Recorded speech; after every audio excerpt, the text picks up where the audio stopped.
حضرت عائشہ صدیقہ رضی اللہ تعالی عنہا سے کسی نے پوچھا تھا صحابہ کرام علیہم رضوان میں سے کہ اماں جی نبی پاک کے اخلاق کس طرح کے تھے؟ تو فرمانے لگی قرآن مجید ہی رسول پاک کے اخلاق ہیں۔ اور پھر حضرت عائشہ صدیقہ رضی اللہ تعالیٰ عنہ اس شخص سے کہنے لگیں چاہے تو سورہ مومنون پڑھ لو۔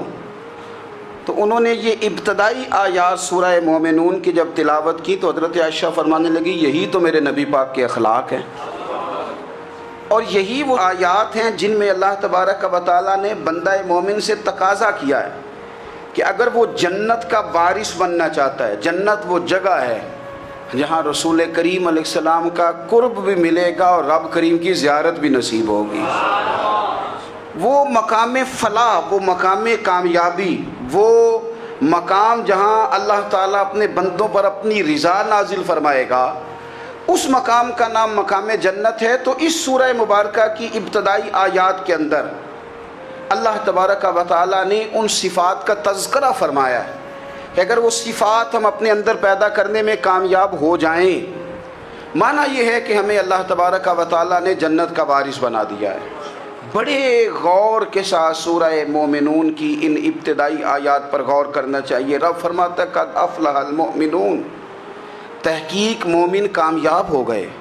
کون سے مومن؟ الذین هم فی صلاتہم خاشعون، وہ جو اپنی نمازوں میں گڑ گڑانے والے ہیں، خشوع کے ساتھ، عاجزی کے ساتھ، انکساری کے ساتھ، ذوق کے ساتھ نماز پڑھنے والے ہیں۔ والذین هم عن اللغو معرضون، اور وہ جو بیہودہ باتوں سے منہ پھیرنے والے ہیں، لغویات سے اپنا رخ پھیرنے والے سنجیدہ لوگ۔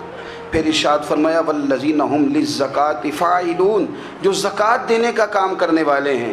پھر فرمایا والذین هم لفروجہم حافظون، اور وہ لوگ جو اپنی شرمگاہ کی حفاظت کرنے والے، اپنی شرمگاہ کی حفاظت کرنے والے، الا علی ازواجہم، مگر یہ کہ اپنی بیویوں پر، او ما ملکت ایمانہم، یا اپنی شرعی باندیوں پر۔ اس زمانے میں جو لونڈی خریدی جاتی تھی اس سے بھی وطی کرنا جائز تھا، اگرچہ اب لونڈیاں موجود نہیں ہیں تو یہ فعل بھی موجود نہیں، سوائے اپنی بیویوں پر یا شرعی باندیوں پر۔ فإنہم غیر ملومین، فرمایا جو یہ کام کرے اس پر کوئی ملامت نہیں ہے، اپنی بیوی کے پاس شرعی طریقے سے جائے یا باندی کے پاس جائے۔ فمن ابتغى وراء ذلك، اور جو آدمی اس کے بعد اس حد سے بڑھے، اس کے سوا کچھ اور کرے جو بندہ، فرمایا فاولئک هم العادون، یہ لوگ حد سے بڑھنے والے ہیں، جو لونڈیوں اور باندیوں کے علاوہ، اپنی بیویوں کے علاوہ کسی اور جگہ گندگی کریں، یہ حد سے بڑھنے والے، حدوں کو کراس کرنے والے لوگ ہیں۔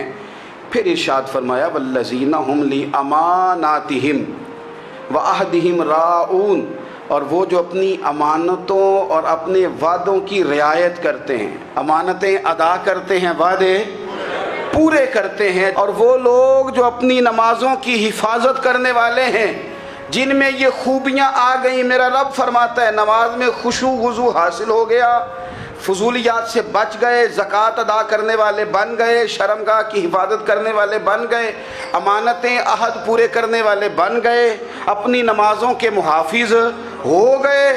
اللہ اکبر، قربان جائیں۔ مالک فرماتے ہیں اولئک هم الوارثون، یہی لوگ تو وارث ہیں۔ یا اللہ کس چیز کے؟ فرمایا الذین یرثون الفردوس، یہ لوگ جنت کے وارث ہیں، یہ جنت کے وارث ہیں یہ لوگ۔ ہم فیہا خالدون، اور فردوس سے، جنت سے نکالے نہیں جائیں گے، ہمیشہ ہی جنت میں رہیں گے۔ یہ آیات اللہ کا مطالبہ بھی ہے، یہ آیات صحابہ، اہل بیت، اولیاء اللہ، ان تمام کی سیرت کا عکس بھی ہے، اور سب سے بڑھ کر سیدہ عائشہ صدیقہ فرماتی ہیں یہی تو آیات ہیں جنہیں اچھی طرح سمجھ لو گے تو تمہیں مدینے والے کے اخلاق بھی سمجھ میں آ جائے گا، حضور کے اخلاق بھی تمہیں سمجھ میں آئیں۔ بڑے غور کے ساتھ سورہ مومنون کی ان ابتدائی آیات پر غور کرنا چاہیے۔ رب فرماتا ہے قد افلح المؤمنون، تحقیق مومن کامیاب ہو گئے۔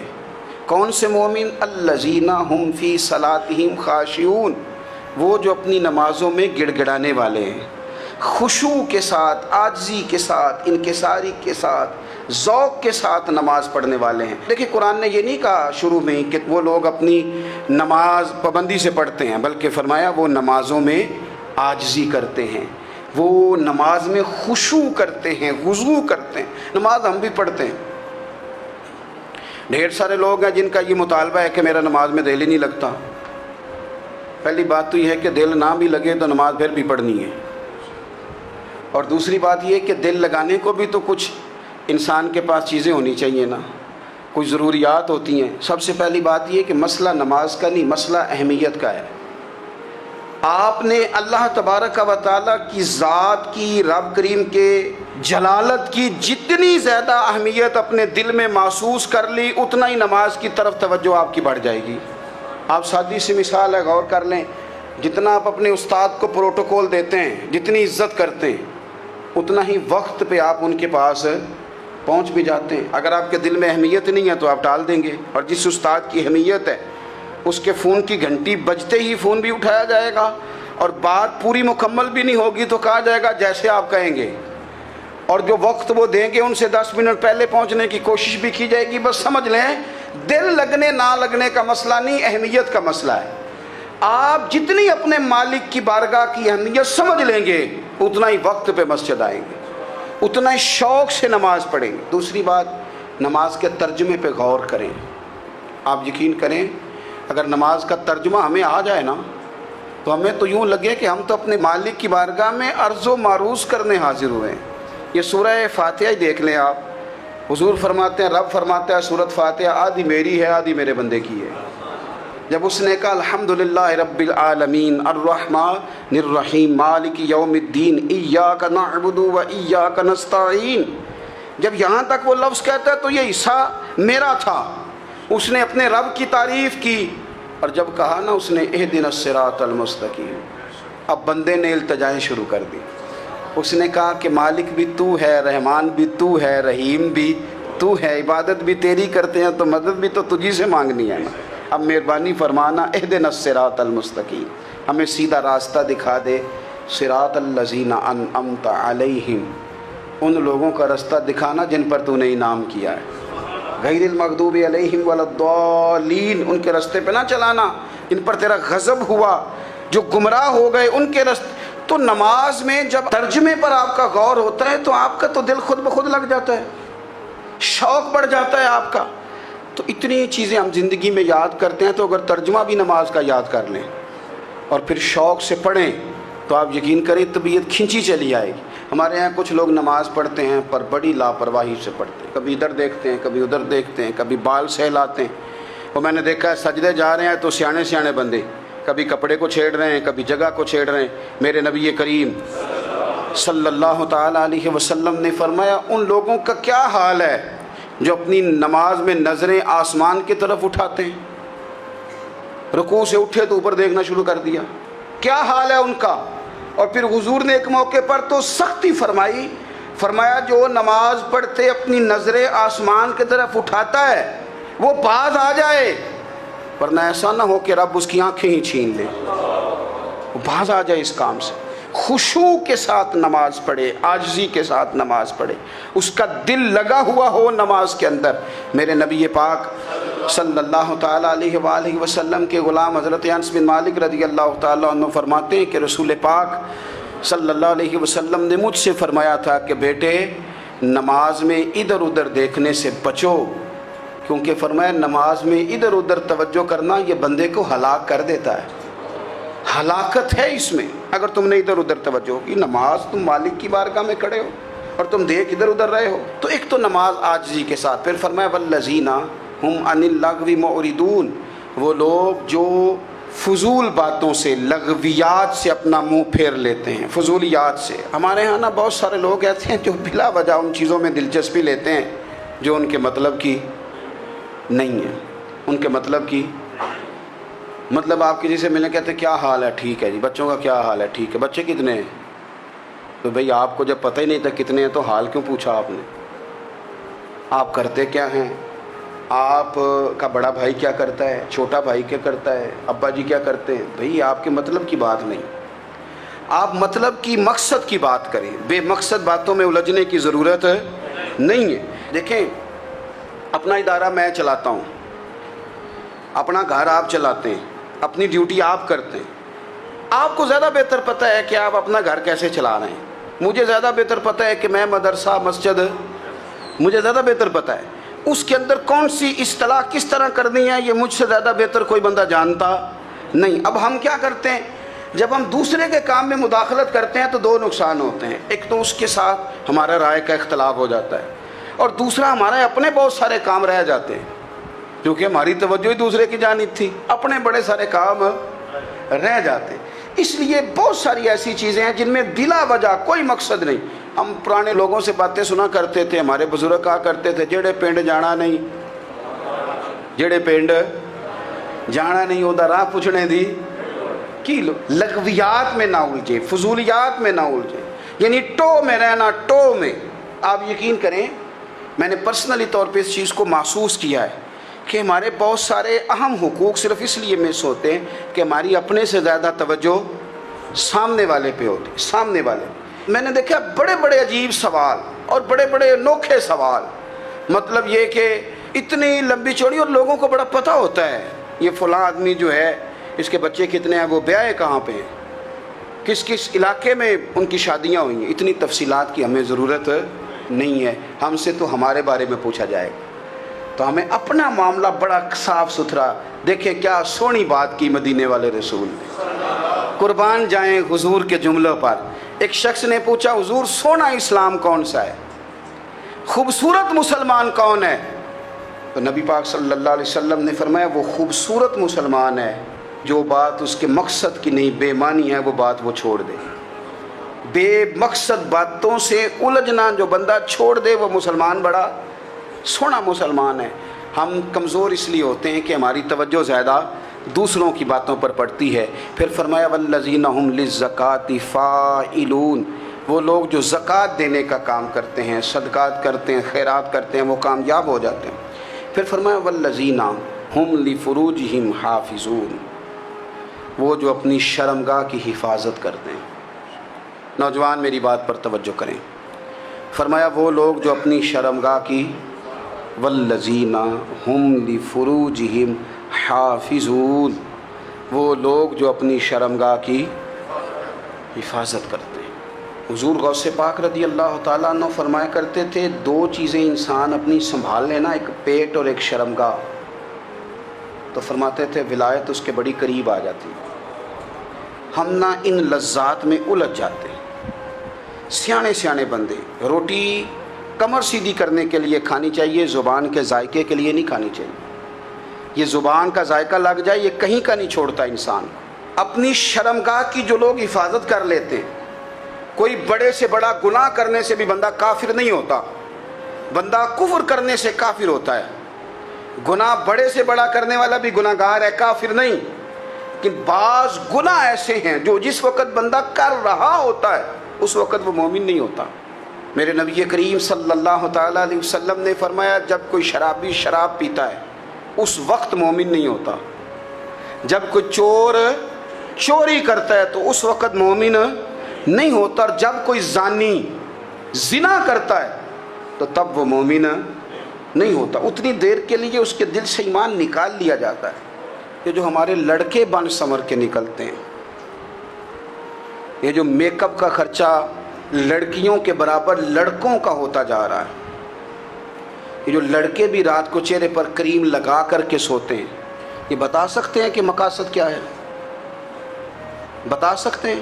یعنی بچے بھی بغیر شیمپو کے بال نہیں دھوتے، مثلا کیا کرنا ہے آپ نے اس کا؟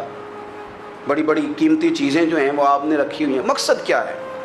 یہ جو ہمارے بچے بن سنور کے نکل رہے ہیں تو کیا دعوت دے رہے ہیں سوسائٹی کو؟ شارٹ نکرے پہن کے جو نکلے ہوئے ہیں، اریاں لباس پہن کے نکلے ہوئے ہیں۔ اقبال نے کہا تھا دیار مشرق ہوس میں غلطاں، شباب اریاں شراب عیسیاں، جسے بھی دیکھو غری کے عیسیاں۔ ہم ایسی تہذیب کیا کریں گے؟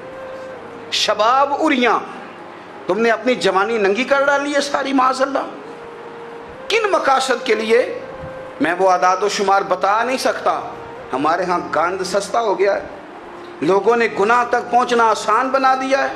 آپ دیکھ لیں گندگی دروازے پہ، ہر گند موبائل میں، کیسے بچائیں ان بچوں کو؟ کیا کریں؟ کلیجے پھٹتے ہیں، کوئی باتیں سوچتے ہیں تو سوچتے ہیں آنے والی نسل کو کہاں لے جائیں، کہاں چھپائیں، کیا ایسا کریں کہ یہ بچ جائیں۔ خدا را قربان جائیں حضرت عثمان غنی پر۔ مصنف ابن ابی شیبہ میں صحابہ فرماتے ہیں حضرت عثمان غنی نا بڑے مالدار تھے، مال آتا ہے تو لوگ عیاش نہیں ہو جاتے، مال آتا ہے تو لوگوں کی خواہشات بہت بڑھ نہیں جاتی، بڑے مالدار تھے، مالدار بھی تھے اور سونے بھی بڑے تھے۔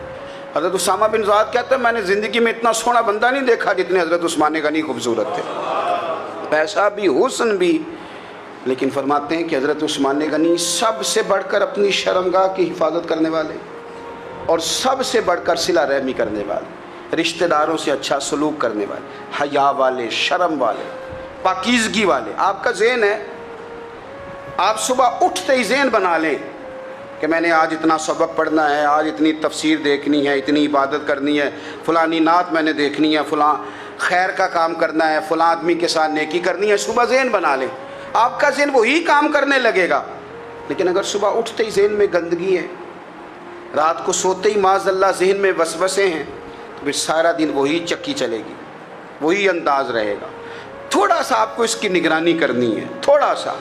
فحاشی، عریانی یہ تیزی سے پھیل رہی ہے، تیزی سے گندگی لوگ کشید کر کے لاتے ہیں، اور حیا کا مطلب صرف اتنا ہی نہیں ہے آپ زنا اور بدکاری سے بچیں، آپ اپنی زبان کو بھی حیا والا بنائیں۔ کوئی کچا کمزور جملہ، گندی بات، گالی کبھی بھی زبان پہ نہ آئے، آپ کا انداز حیا والا ہو۔ بے باک ہو جانا، بے باک بولنا، میں باریکی سے اس بات کو سمجھتا ہوں، اور میں آپ کو بہت ساری بزرگوں کے ارشادات کا نچوڑ عرض کرنے لگا ہوں۔ آپ اپنا ذہن صاف کر لیں، آپ کے بہت سارے کام ویسے ہی صحیح ہو جائیں گے، کیونکہ ہمارے دین کے اندر زیادہ اجر نیتوں اور ارادوں پہ ملتا ہے۔ آپ کے جو اندر کی پاکیزگی ہے وہ بہت سارا فضل لاتی ہے اللہ کا، اور اگر دل ہی نہ پاک ہو، ذہن ہی نہ پاک ہو، تو وہ خیر کی چیزیں کس طرح کر کے داخل ہوں گی؟ اپنی شرمگاہ کی قربان جائیں۔ نوجوانوں ذرا غور کرنا، میرے نبی کریم صلی اللہ تعالیٰ علیہ وسلم کے بارے میں حضرت عائشہ صدیقہ فرماتی ہیں کہ عرب کی کواری لڑکیاں بڑی حیا والی ہوتی تھیں، لیکن اللہ کے پیارے رسول صلی اللہ علیہ وسلم عرب کی کواری لڑکیوں سے بھی بڑھ کر حیا والے تھے۔ یہ ہمارے بچے مذاق میں ہمیں کئی دفعہ کہتے ہیں شادی کرا دو، شگل میں کہہ دیتے، ابا کو کہہ دیتے ہیں، ابا کو نہیں، منہ پہ آ کے کہہ دیتے ہیں، کہتے ہیں یہ بڑا بھائی مصیبت بن گیا، یہ ہٹے گا تو ہماری باری آئے گی۔ آپ کچھ ایسی باتیں کر رہے ہیں، کچھ ایسے انداز آپ اختیار کر رہے ہیں جو وزادار لوگ کرتے نہیں۔ شرم و حیا سے وہ چیزیں ڈھل جاتی ہیں، جو باتیں ہمارے بچوں کی زبانوں پر بے باکی کے ساتھ آنے لگی ہیں۔ اور میں آپ کو ایک عقلی بات عرض کرتا ہوں، آپ اپنی زبان سے جو جملے خود ادا کرتے ہیں وہ جملے آپ کے دل پر بھی اثر کرتے ہیں۔ اگر آپ غلط بات بار بار کریں گے تو آپ کا دل بھی غلط بات کی طرف مائل ہو جائے گا۔ آپ 10 بار، 15 بار، 20 بار کوئی خیر کی بات کریں، خیر کی، تو آپ دیکھیں گے آپ کا دل بھی خیر کی طرف مائل ہو جائے گا۔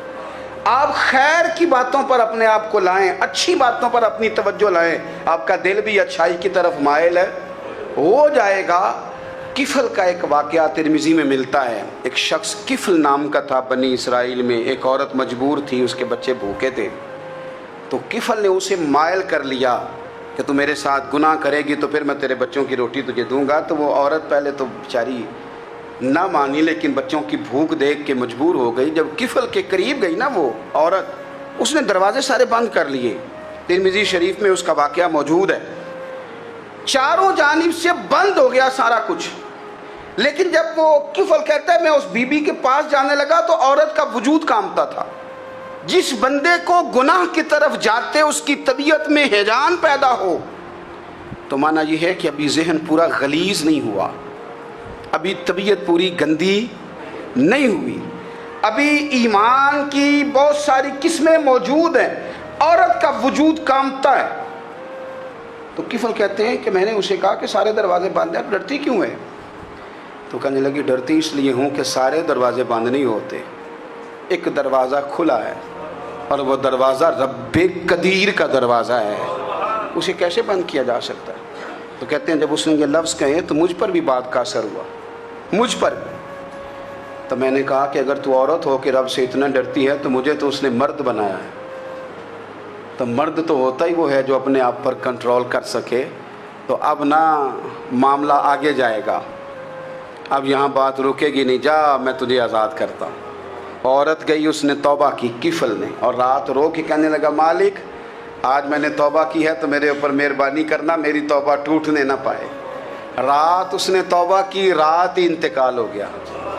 لوگوں کو پتہ تھا بڑا بے حیا ہے، بد کردار ہے، گناہ گار ہے، شاید لوگ اس کا چہرہ دیکھنے بھی نہ جاتے، پر مالک کریم ہے نا۔ حضور فرماتے ہیں سویرے اس کے دروازے پہ لکھ دیا اللہ نے، لوگوں رب نے کفل کے سارے گناہ معاف کر دیے ہیں، اس کے دروازے پہ لکھ دیا گیا۔ جب آپ اپنی حفاظت کرنا چاہتے ہیں تو اللہ پھر اسباب بھی پیدا کر دیتا ہے۔ اپنی شرمگاہ کی، اپنی نظر کی آپ خوب حفاظت کریں۔ اور میں آپ کو ایک بات عرض کروں، ایک بندے کے باحیا ہو جانے سے نا، ایک بندے کے ٹھیک ہو جانے سے اس کے دائیں بائیں بے شمار لوگ ٹھیک ہو جاتے ہیں۔ نہ چاہتے ہوئے بھی آپ کی نیکی کا اثر آپ کے دوستوں پہ پڑتا ہے، نہ چاہتے ہوئے۔ اور ایک بندے کے بگڑ جانے سے اس کے دائیں بائیں بہت سارے لوگ بگڑ جاتے ہیں، بہت سارے لوگ بگڑ جاتے ہیں۔ آپ اگر اپنے لب و لہجے پر یہ پابندی لگا سکیں اور اپنے آپ کو اگر آپ سنبھال سکیں تو پھر یاد رکھیے گا بڑی ساری چیزیں بہتر ہو جائیں گی۔ کچھ چیزیں ایسی ہوتی ہیں جو ہم نا فراخ دلی سے بانٹتے ہیں، اور کچھ چیزیں ایسی ہوتی ہیں جو مجبور ہو کر ہم دیتے ہیں۔ کئی دفعہ ایسا ہوتا ہے کہ سامنے والا کچھ زیادہ تکلیف میں ہوتا ہے اور ہمارے پاس بھی وسعت نہیں ہوتی، لیکن زیادہ اجر اسی بندے کو ملتا ہے جو تھوڑی تکلیف برداشت کرے اور سامنے والے کی تکلیف کو دور کرے۔ مدینہ منورہ میں نا قحط پڑ گیا تھا، غلہ نہیں ملتا تھا، تو قحط کے زمانے میں لوگ نا پھر چیزوں کو مہنگا کر کے بیچتے ہیں۔ ہمارے ہاں ایک طرف چینی کی لائنیں لگی ہوتی ہیں، دوسری دفعہ چھاپا پڑتا ہے، پورے کے پورے گودام بھرے ہوئے نکل آتے ہیں، لوگ مصنوعی قلت پیدا کر دیتے ہیں۔ حضرت عمر فاروق رضی اللہ تعالیٰ عنہ کے زمانہ نور میں قحط پڑ گیا تھا، گندم کا دانہ اس طرح ہو گیا تھا جس طرح سونا ہے۔ سیدنا عثمان غنی رضی اللہ تعالیٰ عنہ کے نا بہت سارے اونٹ غلے کے بھرے ہوئے مصر سے آئے، اور لگتا یوں ہے کہ وہ شخص آپ ہی کو غلہ دیتا تھا، کسی اور کو دیتا بھی نہیں تھا، جو اونٹ بھر کے اس نے لیے۔